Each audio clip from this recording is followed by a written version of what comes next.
Welcome, everybody. Welcome. This is the Rig on Wheels show featuring MVT. This is your first ever truck driver recruitment show. I am Kameel Gaines, your host, CEO, and founder of Rig on Wheels. And of course, I have with me Robert Pierson, the VP over at Mesilla Valley.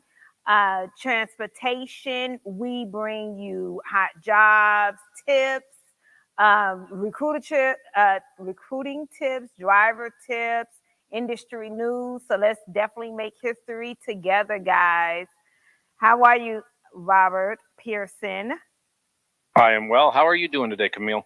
Good, good. Now, where are you in the country? Are you in our country or somebody else's country? I am on business in an undisclosed location at this moment. Okay, that's fair enough. Look, fair enough, fair enough. So let's kick off and talk about some industry news. So the first thing I want to talk about is CRST acquired BCB Transport last week. That was some exciting news. We're still in that transition that we've talked about here, where for the foreseeable future, you're going to see a lot of acquisitions and mergers.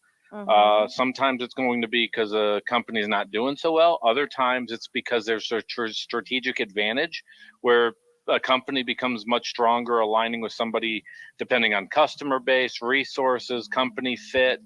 So it's important to recognize here that a lot of the transactions we are going to see that happen, some are due to financial reasons. Others are due to, quite frankly, companies get stronger off by partnerships taking place. But we're going to see a lot more of this taking place over the course of the next year, most likely. And so it's going to be an interesting time, though. We see it in other industries, just like JetBlue and Spirit Airlines are in the process of attempting to merge. There, as much as we say we want to support the little guy and have small companies in a small mom and pop atmosphere, there's just strategic advantages to size and scale. You're able to offer better customer service to customers. From a driver perspective, you're often able to get better resources, better prices on things like health insurance, better opportunities for dedicated freight. So it's not always bad. It's just kind of the way things are. And in all fairness, those two companies going together probably are going to be a fairly good fit in the long run for both the driver as well as the companies involved. Yeah, I think I'm pretty excited about it as well. Definitely to see when companies merge and come together, because like you said, the scale is good, customer service will be good, and overall be good for the driver.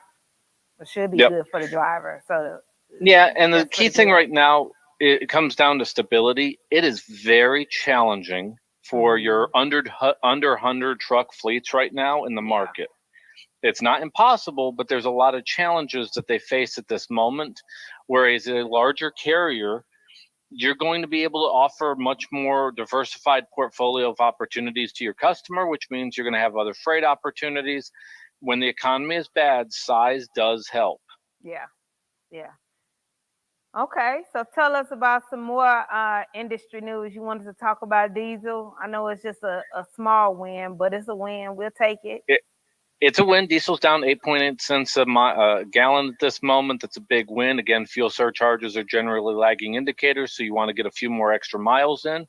So that's fairly exciting. A win's a win. We'll see what it does next week and the week after. We'll be following that closely. But 8 cents is a big drop.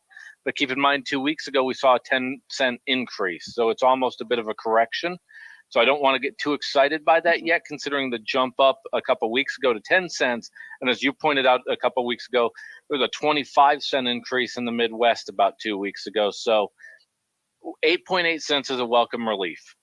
Yes, and every time I pull up talking about pumping some gas and I want to complain, and I do every time, I say, well, at least I'm not putting in into an 18 wheeler, so I guess I should not complain too much because the price at the pump is pretty hefty, but especially when I was up in Chicago, it was ridiculous. Oh, absolutely. And keep in mind, though, as we look at inflationary costs, and be it a truck driver or non-truck driver, we all shop for goods, food, materials. We all shop for those things. And that cost ends up getting passed on to all of us one way or the other. Yeah. So it is a shared expense. Those fuel prices get passed on to the customer. It's why your $3 TV dinner is now sitting at about $4.50 at this moment, would be fuel related expenses plus the increases to their payrolls of those various companies and their vendors. So it's something that we're going to have to watch because it's one of the biggest contributing factors as we see inflationary pressure put on most Americans. Yeah, this inflation is a bit much. Did you have any other industry news you wanted to throw out there? Yeah, I'd point out, I think it was last week we talked about lease purchase because we had that conversation that went in the lease purchase. I advise any driver in particular, be as intelligent about the industry that you're in as possible. Be it a podcast like this, Google News alerts, or even going to Transport Topics. Transport Topics is basically our industry publication, have been around for years upon years. They follow the industry specifically. And one of the things that's interesting, one of their lead stories, literally as we look at it today, is Watchdog Group cites widespread predatory lease agreements. It doesn't mean that a lease purchase is not a viable option. It definitely can be, but the small print matters. And understanding what your goals are for a lease purchase become really, really important. So if you're on Transport Topics, like I said, the subject, and it's one of the top stories this afternoon, is Watchdog Group cites widespread predatory lease agreement. Worth a read if you're thinking about getting into a lease purchase program. Doesn't mean that there's not viable ones, and I've seen some out there that are fairly fair and straightforward to folks. With that said, understand what you're getting into and have that conversation of what is it that you want out of your career. So that's a good thing to look at there. And I'd always tell any driver, do Google alerts for news stories on the trucking industry. And it's worth about once a week going on to Transport Topics and just seeing what's brewing in our industry. They follow things like the fuel trends. They follow things such as stories both from a driver's perspective as well as carrier's perspective, OEMs. So it's worth being as intelligent as you can be on the industry that you're in, and it's a good source. It's something that you said, and I want to piggyback on. And you said this before, but I definitely want to say it again. You said understanding your goals. So when you become, whether you're doing lease purchase or a lease program, but let's talk about lease purchase because a lot more goes into that, especially when you have to watch your back a little bit more. You have to make sure about what's going on. When you are a truck driver and you get into your lease programs or lease purchase, you are no longer just a truck driver. At that point, you are a small business owner. So you need to know what your goals are and what's your end goal. What is your purpose of getting into the business? That way you'll know what you need to be following, why you need to be following it, and how long maybe you want to be in the program or doing lease purchase, because that might help a driver decide whether he wants to do a lease purchase program or a lease, whether he wants, to do lease purchase or a lease program. Because sometimes it could be a very good lease purchase, but because the driver doesn't understand what he's getting into or what his goals or even what his end goal is, he should have probably gotten into a lease program that you all have at MVT versus a lease purchase program. Yeah. The things to be wary of are balloon payments, how the lease naturally comes to an end. Do you have limitations on the miles that you can put on the truck? Because if they get the truck back, there's a lot of lease purchase agreements, but that if you go over a certain mileage rate, miles per week, that there's a penalty for it, or mileage per month. There's a lot of those things to understand. Can I be successful with this? What am I taking home? And asking yourself, what are you giving up? When you start any business, there's things you're sacrificing. Doesn't mean that it's not worth doing, but you have to ask yourself, am I sacrificing? So if you're currently a company driver and you go into a lease program or lease purchase program and you no longer have those same benefits that a company driver would, that might not be a reason not to do it, but you need to have that honest discussion. What am I giving up and what am I gaining? A lot of drivers have motivations that look at the pros and never look at those cons. Absolutely. I know, like we talked about last week, when a driver says, I'm going into lease purchase so I can control my home time, they're going to fail. Yeah. They're going to fail. If anything, when you become a business owner, you work harder because you want more upside. You're going to work harder. There is not a single business owner I have ever met that is successful, at least, that goes, it got easier when I got into business for myself. It may have gotten different, but there's no business owner I've ever met that has ever been successful at any type of business that said, it got so much easier when I did it for myself. I so agree with that. And over time, when you talk to drivers that want to get into lease programs, purchase or the regular programs, I hear that time and time again. I want to be able to get home when I want to get home. I don't want a boss. Those are so not the reasons to get into business for yourself. That is the worst reason. Kameel, you're a business owner. Yes. You may not have one singular boss now, but technically you have dozens. A lot. And some of the bosses, you don't even know their face. It could be a bank. It could be literally a bunch of stuff. When you go into business for your boss or for yourself, the only boss dynamic that changes is now you have many of them. You don't have one. And so that's the thing to keep in mind. Again, a lot of reasons to go into business for yourself. There's nothing wrong with it. I respect entrepreneurship as somebody that's owned a few businesses myself. Entrepreneurship is a very cool thing, but you need to have that honest discussion. What am I giving up? And is that give up that I'm giving up worth the upside that I hope to realistically get? With a lease purchase program, as you go over the contract, you are not going to pencil whip your signature. Go over that contract in detail and ask myself. I'm going to ask myself as a driver, am I getting something from this? Or is it purely an emotional decision that I'm making? Am I trying to keep up with somebody else in the industry that maybe has done the lease purchase already? Am I making a sound business decision that for me, and in most cases your family, makes sense?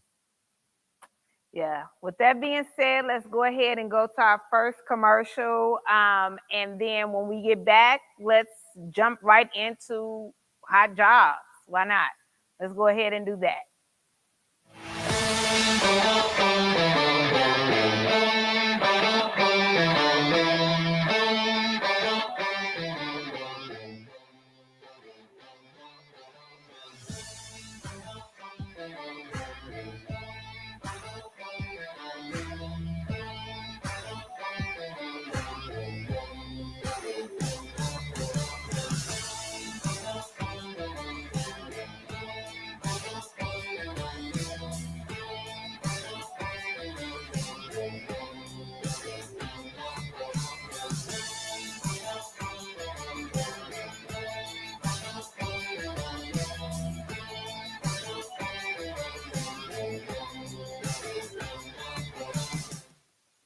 Welcome back, everybody. Welcome back. Okay, so what we're going to talk about now is hot jobs. I mean, MVT has been knocking it out the ballpark for us at Rig on Wheels for October and November.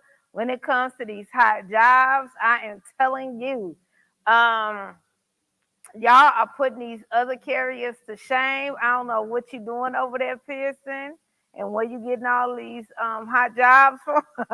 Where you getting all these hot jobs from, but you sure doing it.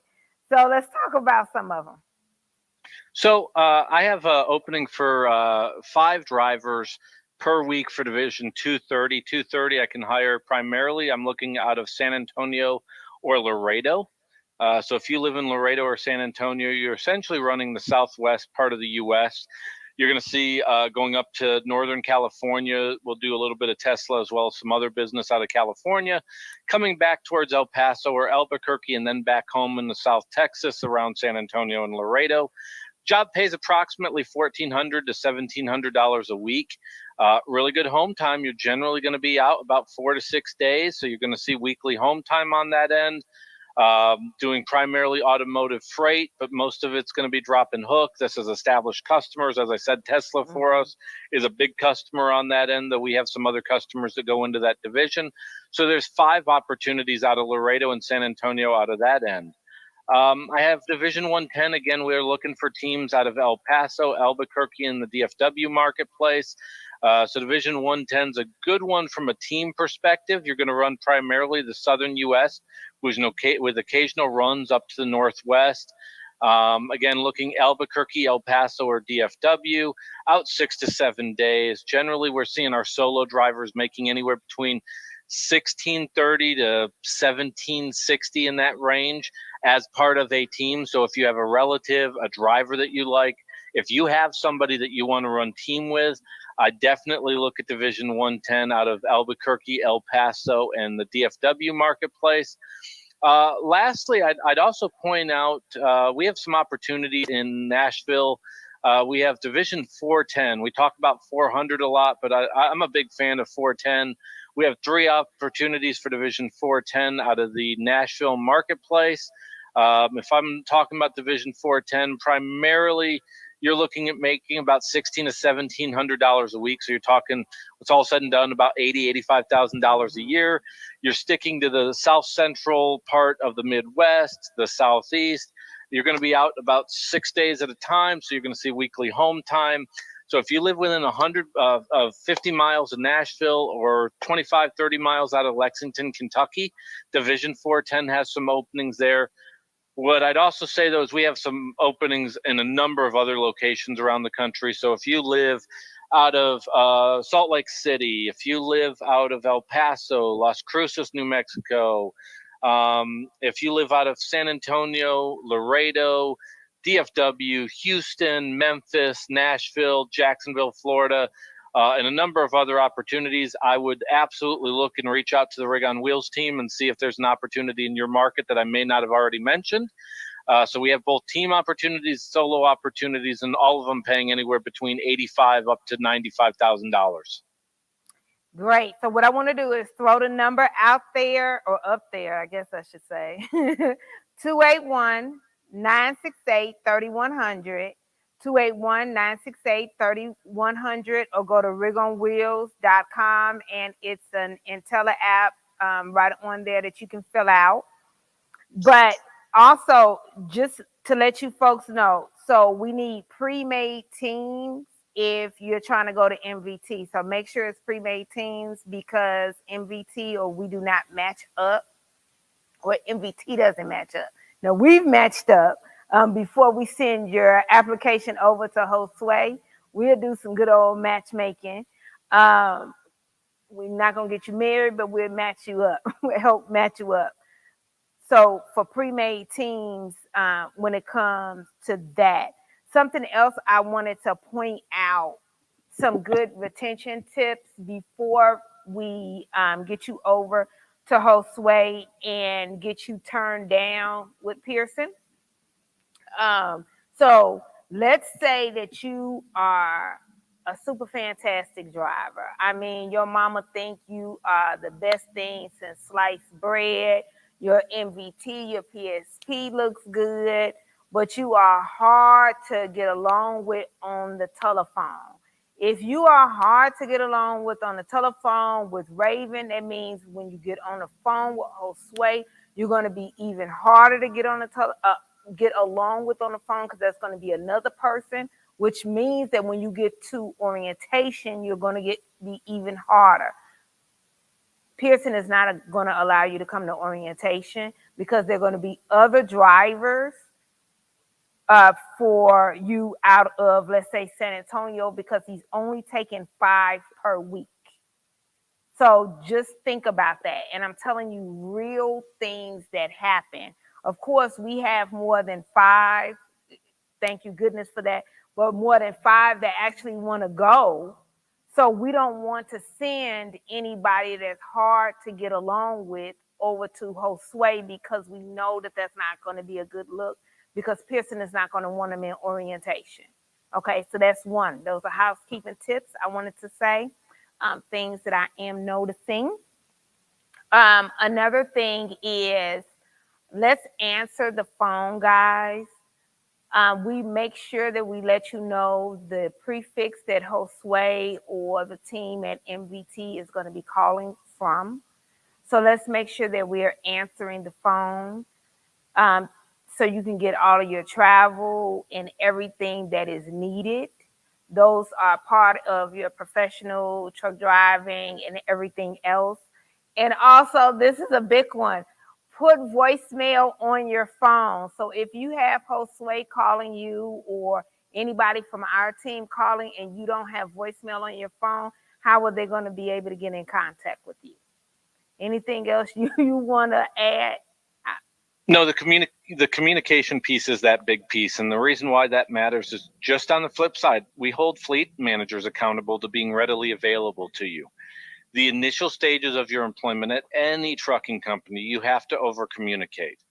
The fact is you're coming into a new world and the fleet manager is now dealing with a new driver. If that communication between the fleet manager and the driver breaks down, you're starting the relationship in a bad way. It's not necessarily going to be one person's fault or another, but trucking's hard. Making this complex thing work takes communication and talking to each other. Mm-hmm. If we can't get in touch with you during the onboarding process of coming in for the job, why would we think that'd be any different once we get through orientation? We want to over communicate with you, over communicate with us. And then once we have you on board, we want you and that fleet manager to start building that relationship so you guys can both be successful. So that's a big thing for us. If that communication breaks down, that tells us you're going to take up a spot. You may no-show us, which means you really blocked another driver from getting a job. Mm-hmm. And then the other side of that coin is, if you get through orientation and all of a sudden you go MIA on us, you took a job from somebody else that would have easily taken that job, and you're not really going to make this work. Just like a fleet manager needs to stay in touch with you, you got to stay in touch with that fleet manager, or this is going to fail. Yeah, absolutely. Or being very hard to deal with. That means he or she is going to be hard to deal with when it comes to the dispatcher, the shipper, or their entire team, because it takes the entire team to get the cargo and the freight to the customer.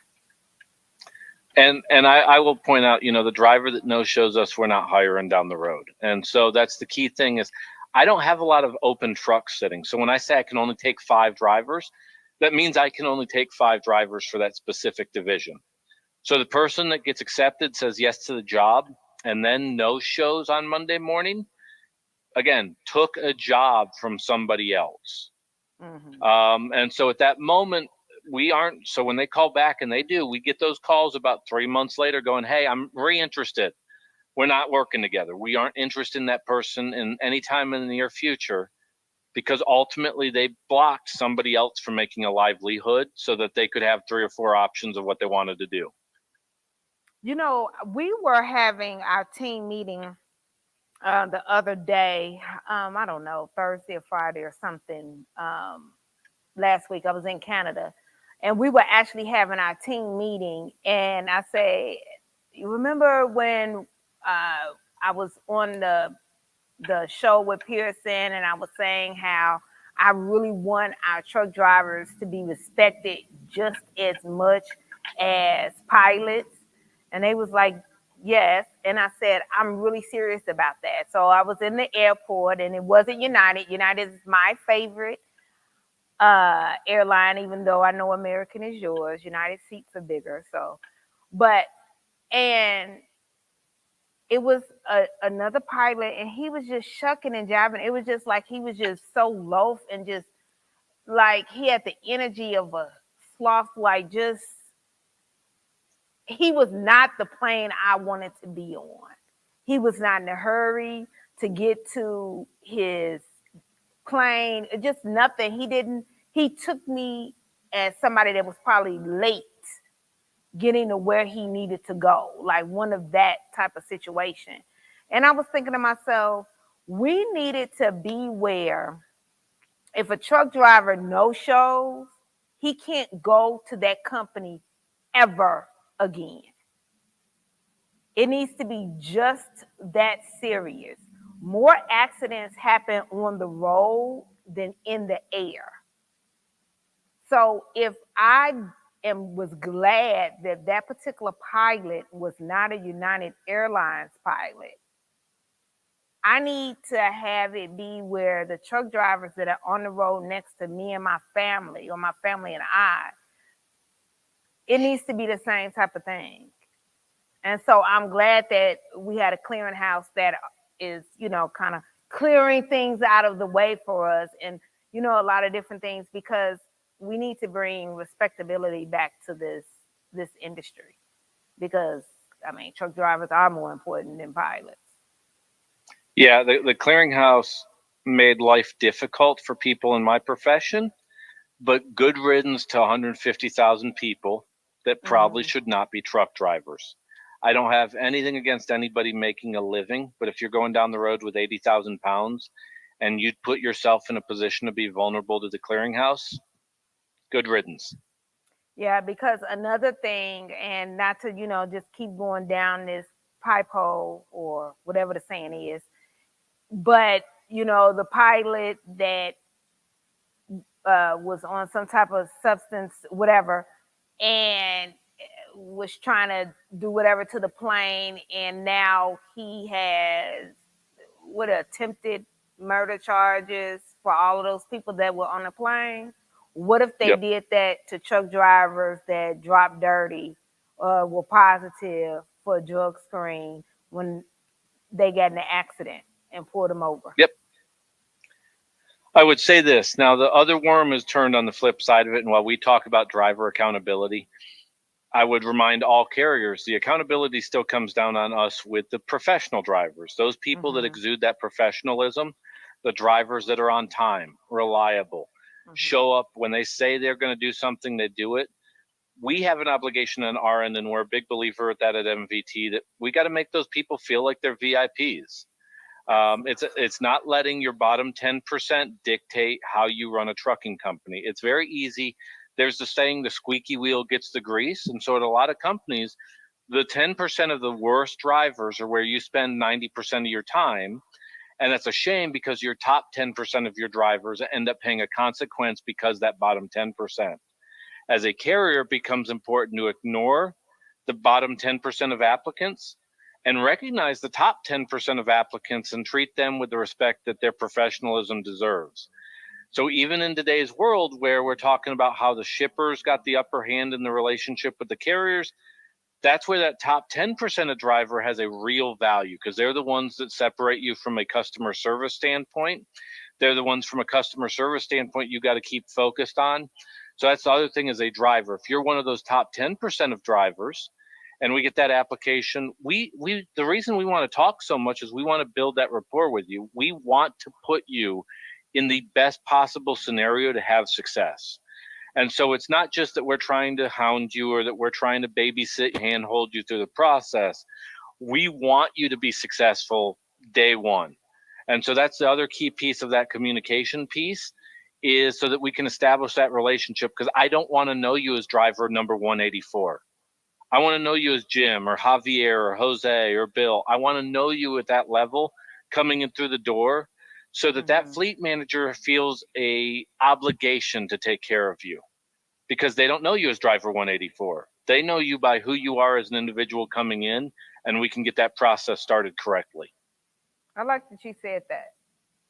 We're going to go to commercial, and when we come back, I wrote something down. I'm going to give you a hint. So, I won't scare you. But basically, I want to talk about how MVT recognizes or rewards the top 10% of their drivers and their recruiters. Because the truth of the matter is, the drivers are the first people or persons that the shippers see, but the recruiters because I'm a recruiter at heart. I think we are better than doctors, right? So the recruiters are the first people that the drivers see. So we are the reflection of. So how do you reward or recognize the Josue's of MVT? And then how would you recognize the drivers or the top 10, top 20% of the drivers? So let's definitely have Kayla take us to commercial and then come back and talk about that. Very realistic when you come into this industry, because for none of us, even behind the desk, is not a 9 to 5 at all. Yep. I ask my kids, I'm up at 2 in the morning working almost every day. Power. Realize your power. Finding out myself. Finding out myself.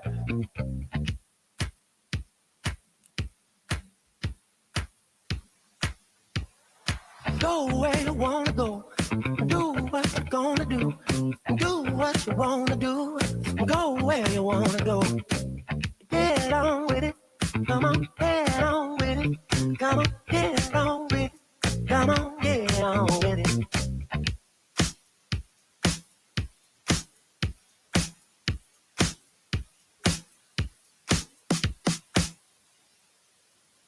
Welcome back. Okay. So now that I'm not putting you all the way on the spot, I gave you like a jump start of what I was saying. So let's first talk about the truck drivers. So how do you all recognize like your top 10 or top 20% of your drivers? So we're not just talking about the bottom. So part of it comes into identifying somebody with a safe and stable work history. If we have somebody that, look, everybody gets another chance, but if you've been terminated from your last 3 jobs, you're going to eat up a lot of resources. And let's be clear here. It's hard as a truck driver to get fired from a trucking company. Mm-hmm. It's saying something that at a certain point you have to ask, am I the common denominator? On the flip side of it, when you get a driver that's been someplace for 2 years, or that all their employers say, we take this person back, that's a testament to their background. That's something that as a recruiter gets me very excited, because it says this person's going to be a good fit here. And the big piece on that end is once we identify that, we want to build that relationship. Again, when you're coming into orientation as the VP of recruiting, I want to know your name. We may not have talked just yet, but I want to know who you are, what you're looking for, what you're targeting, what matters to you. Why didn't it work out at the last place that you were at? So we try to identify that early in the process. And then once we get you into orientation, it's establishing that face-to-face relationship with your fleet manager where they get to learn that background and they get to have that conversation with you and start laying out a 90-day plan. And then once we get to the 90-day mark, it starts getting into conversations about career development. As we've talked about in the past, what you do today at MVT may not be the same thing several years down the road. So it might be that your long-term goal, you may want to become a fleet manager yourself and oversee 50 drivers. It might be that you want to get into management, or that you have career ambitions about potentially becoming a driver trainer. We have a great program where we don't hire a lot of students, but specifically we'll take some of our most senior drivers, and those senior drivers will work on becoming trainers, be identified and nominated by their fleet manager as a potential trainers. And we have trainers within the company making $120,000 to $150,000 a year training the next generation of drivers. There's a lot of career development paths that we can take that really good, seasoned, experienced, safety-minded driver and work with them to go down the pathway together. So if it's establishing and furthering your trucking career specifically as a driver, if it's getting into management to operations to safety, a number of other divisions within our organization, we try to do that because it makes us long-term much stronger as an organization. Driver trainers become that really big part of this equation, though. Those driver trainers earn that $120,000 to $150,000 a year easily, because what they do of taking that next generation of driver coming out of a school and turning them into that same professional over time is invaluable for our industry as well as for us as a company. So any of the markets that we hire on, we are definitely looking for trainers to where we can help that next generation establish who they are. The other part of that is we are big on recognizing big successes. So as we've talked about over time, there's our fuel giveaway, or not fuel giveaway, but our fuel bonus program. I'm about to So say, as an give me some example, fuel. oh yeah, I know. So as an example, if you're the driver that gets the best fuel economy in the fleet, you get a brand new car at the very next quarter. So we do it quarterly where you can run, and whoever gets the best fuel economy, doesn't matter what division they're in. If they're assigned to a truck, they get a brand new car every quarter. That varies from month to month to month, or quarter to quarter to quarter, I should say. And then at the end of the year, whoever gets the best fuel economy for the entire year gets a $25,000 bonus. That's a big, sizable bonus that puts you in a different tax bracket without having to run an extra mile. $25,000 sounds nice in anybody's budget, be it driver, office personnel, I don't care what profession you're in. So we do it through fuel. We do it through recognizing our drivers that are successful. And we call on those folks to establish their career. And that's where that career development path comes in. It doesn't fit on a magazine ad real nice. And in that first 3-minute conversation we might not get into it. But that's why you have those longer term discussions with your recruiters, because your recruiters want to know, what is it that you want to do today? But what do you want to do a year from now? 5 years from now? What's going to separate us versus XYZ trucking down the road? There's 75,000 different trucking companies in this country that have 5 or more trucks. How you separate yourself compared to the 74,999 other ones, it's a relationship. It's establishing that relationship with a driver and identifying, hey, you're not the bottom 10%, you're the top 10%. We want you to know that we think of you that way. And so we strive very hard at Mesilla Valley to do that. That's one of our big things. It helps when you're founded by a driver himself. You kind of establish that program. You asked a little bit on the recruiter side of this, and this is one of the things I would point out. I never really talk about anybody's pay, but one of the things I think that's really important from a recruiter standpoint, we do not pay our recruiters for who shows up in orientation. So if Josue, as an example, had 5 drivers show up in orientation and 4 of them failed within that first month, Josue probably didn't do a great job of hiring, and he doesn't get a commission on that. The recruiter's commission is based off of who stays and who has success. So the recruiter has a fiduciary interest in you coming on board and being successful right off the bat. I think that's really important. Not every carrier does that. Some carriers have it to where, look, you showed up to class and got under a load, I'm paying you a commission. I think that's a horrible way, because that recruiter can do a lot of tricky things to get a driver to sit into an orientation, just like timeshares in Las Vegas do. If you're selling a timeshare of a condo and you just need people to show up, heck, you can promise a lot of things to make that happen. You're not going to stay.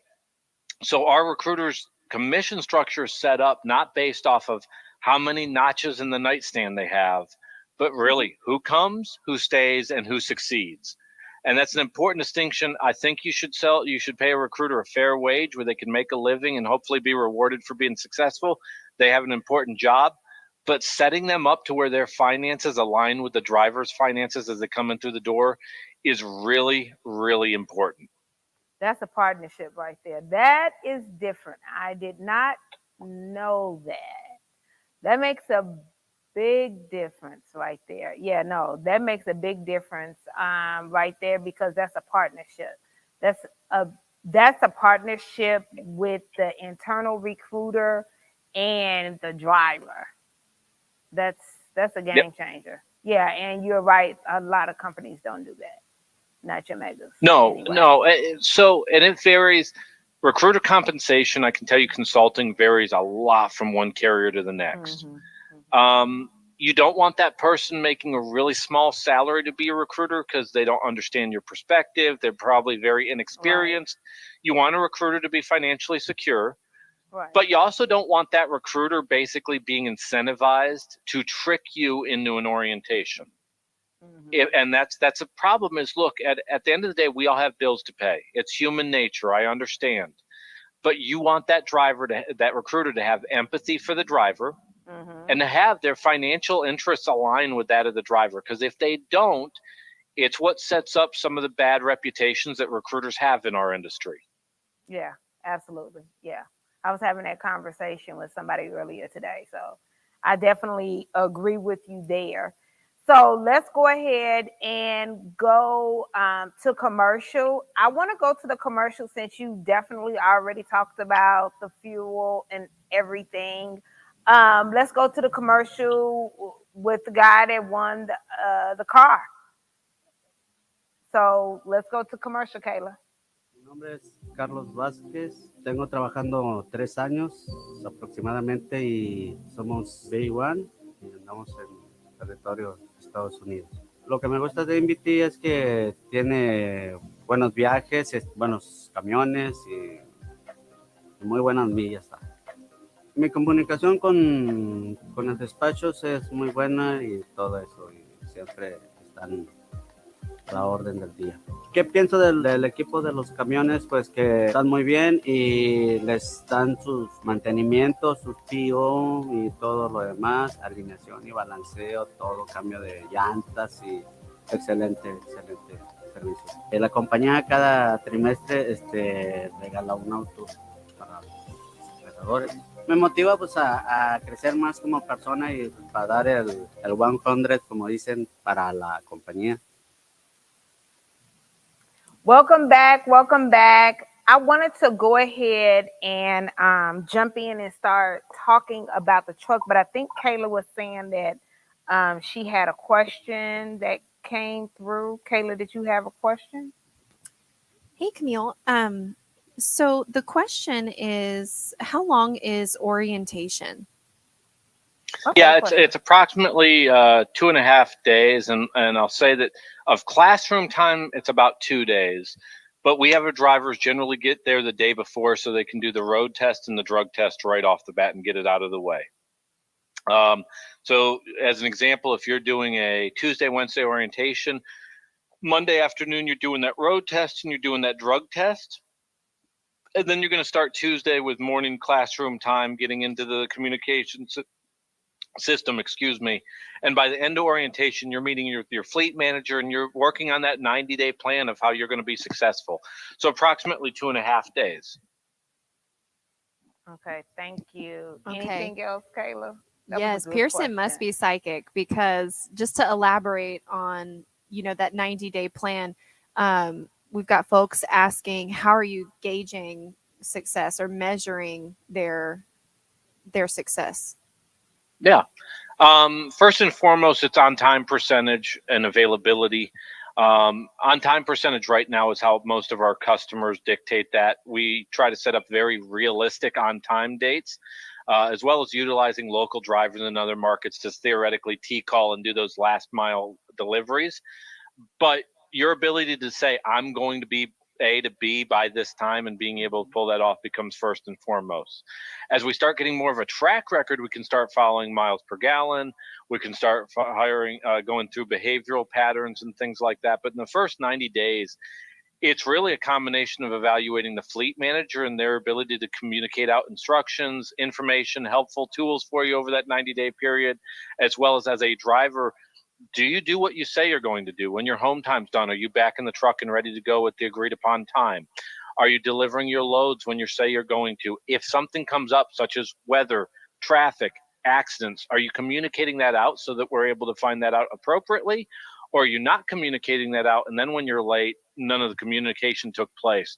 So it's really evaluating that communication piece and your ability to follow through on what you say that you do. And as we've talked about on this podcast, as a driver, your value proposition with any carrier is, do you do what you say that you do? That is your value proposition. If the answer to that's yes, that's what makes you valuable to any carrier as a driver. Yeah. If that is in question, that kind of makes it hard, because at a certain point, you're a steering wheel holder.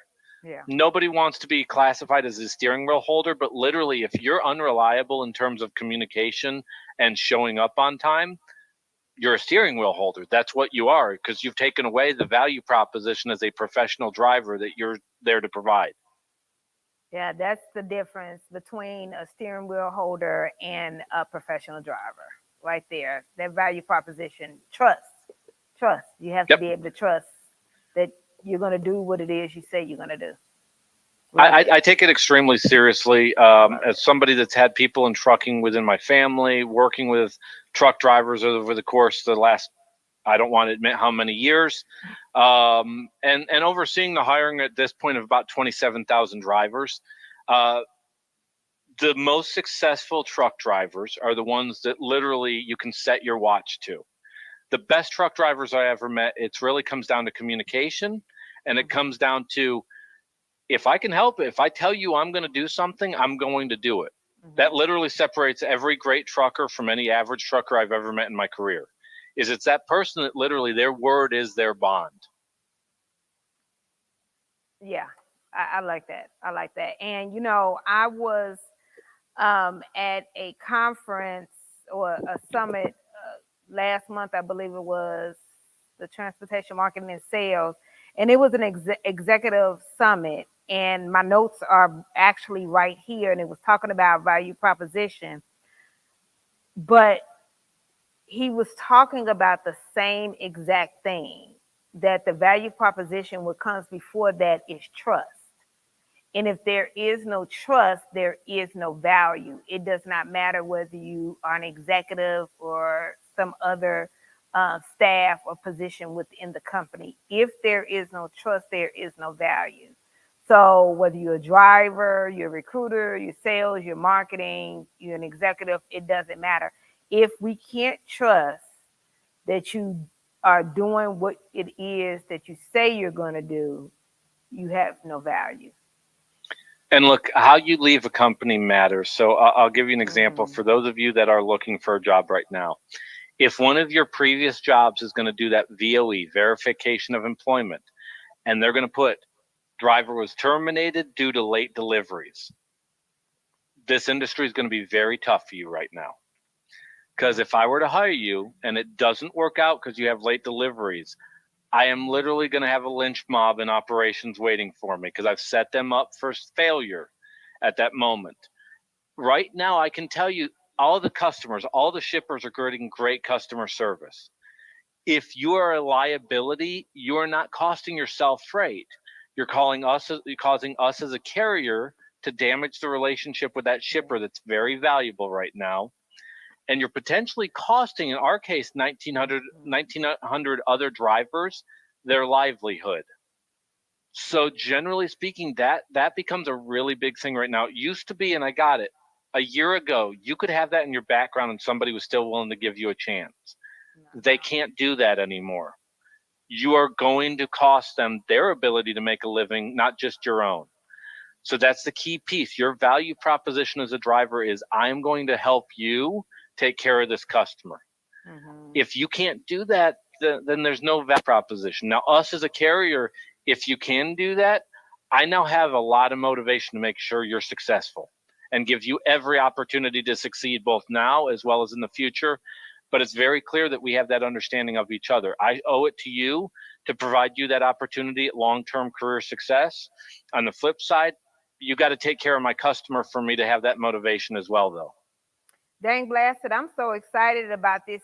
It's kind of tough right now, but I'm excited about this shift that we're getting, because it's forcing all of us to level up and find the professional driver. We have no choice. Change is good. Change is good. It doesn't feel good when it's happening. I understand that, and it depends on which side of the table you're on. But think about this. If there's a silver lining to COVID, it forced driver pay to go up where it really needed to go. I'd argue that there's still some increases to take place on the driver's side to compensate for the sacrifice that they make with this lifestyle. But with that said, COVID reshaped the supply chain and made people outside of trucking realize just how valuable that professional driver was. Absolutely. I'm not hoping we go through a national pandemic again. I'm not making that argument. But what I'm saying is that change forced a lot of good things to happen. On the flip side of it right now is there's a purge taking place. And that purge is of carriers. That purge is of people that were owner-operators that shouldn't have been owner-operators. It's purging people that were not necessarily that efficient at their jobs. It's a sad thing, and it's hard. But on the flip side, if you are really professional and you really execute well, you will reap the benefits of it on the backside. It's cleaning house, and sometimes it's just what we have to do. It's kind of, how you have to clean house before the first of the year.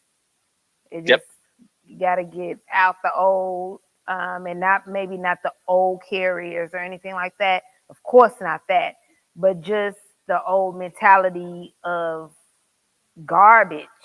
We need professional drivers. We need people that are wanting to have this industry back where it used to be. Yep. Make it great again. I thought that was funny. No, maybe not. Okay. It is. It is kind of sort of. Okay. So I think we should go to commercial. The one with the extra tall human showing the beautiful MVT truck. When I was driving down here, before you go to the commercial, I got a real short story. When I was driving down to Mansfield from Houston today, I saw some MVT trucks, and I was like, oh, because they just look so nice on the road, and they're next to all these pitiful trucks. So, but just to know, like, the condo is so huge in the inside, that is pretty grand. So let's definitely go to that commercial, because he does such a great job explaining. You don't even have to dive into it that much. So let's go to that commercial. Valley Transportation, every driver is behind the wheel of a late model International LT, a truck that takes comfort, convenience, and safety to a whole new level. Join us as we explore the impressive features of this powerhouse on wheels. The open road is full of surprises, and sometimes that includes unexpected encounters with wildlife. But worry not, the International LT has you covered. The front end protection guard offers an extra layer of defense, protecting you from animal strikes. Drive with confidence, knowing that you're shielded from the unexpected. We all know how important it is to keep our batteries charged, and our International LTs have your back. The Cummins X15 is equipped with an auto start feature, ensuring that your batteries are automatically recharged when they run low on volts. It's a seamless process that keeps you powered up and ready to hit the road. Disc brakes and an engine brake provide reliable and safe stopping power when you need it most. You can have peace of mind knowing that you're in control. Safety is at the forefront of what we do. Our International LTs are equipped with top-of-the-line safety features to ensure your well-being while out on the road. These tractors are equipped with Bendix fusion protection, collision mitigation, and lane departure warning. Achieving good fuel efficiency deserves recognition. With the International LT, your efforts don't go unnoticed. When you consistently achieve impressive miles per gallon, the International LT rewards you with increased speed. It's a little extra motivation to keep you pushing for better fuel economy. After a long drive, you're ready for a well-deserved break. With the International LT, you can enjoy your rest period in absolute comfort. Thanks to its auxiliary power unit, you can keep the driver's cabin heated or cooled just the way you like it. No matter the weather outside, you'll always find your sweet spot within our International LT. The International LT understands that comfort extends beyond driving. It's a space where you can truly feel at home. I'm a big guy, and I have room to move around in here. With plenty of room to spare, the International LT accommodates even the tallest drivers. And there's ample storage for all your clothes, cooking essentials, and tools, making life on the road even more convenient. Speaking of cooking, bring along your appliances and don't sacrifice any luxuries thanks to all of our International LTs being equipped with built-in inverters. Dry your hair, make a smoothie, or play a game, all from the comfort of your truck. We take pride in our well-maintained fleet. And if by chance you do come across something wrong on your truck, you're never far from help thanks to our valuable relationship with Penske.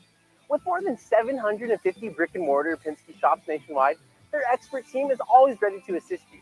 From routine maintenance to unexpected repairs, they'll get you taken care of and back on the road in no time. And there you have it.